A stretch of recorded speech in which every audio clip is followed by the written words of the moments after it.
Mày chơi phải không? Mày học ra nghề đi. Mày học ra nghề, mày làm ra tiền đi.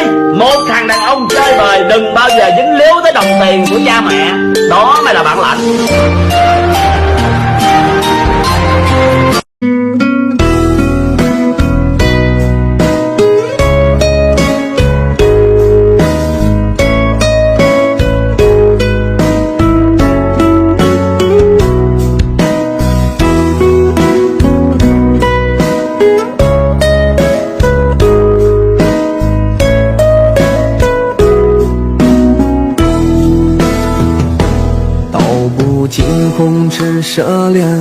Họ thì có tình yêu, còn chúng ta có tình bạn.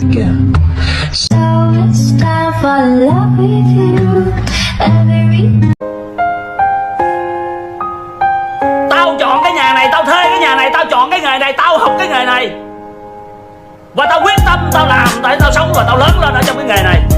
Và cho tới ngày hôm nay tao có duyên tao làm thầy mày. Không bao giờ có cuộc đời nào xô đẩy cả. Yêu em không dám nói ra anh sợ. Sợ rằng một ngày không còn em bên mình, cuộc tình tuyệt vời tan thành mây vô hình. Còn lại đường gì ngoài nỗi đau anh phải mang, anh phải quên em chẳng thương, em chẳng nhớ đến anh.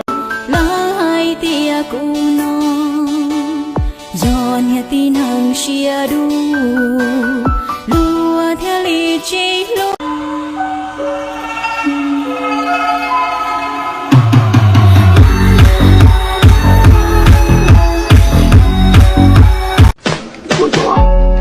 Các bộ báo hết ya, qua yêu tu niên chùa tu khá tu tứ liệt sứ, chỉ có châu chữ sẽ các yêu tao cũng tu thay cái cho muốn nó á lo, cũng tu thay nó các bộ báo hết ya bây giờ nó ngồi nhà bây giờ không chữ sẽ.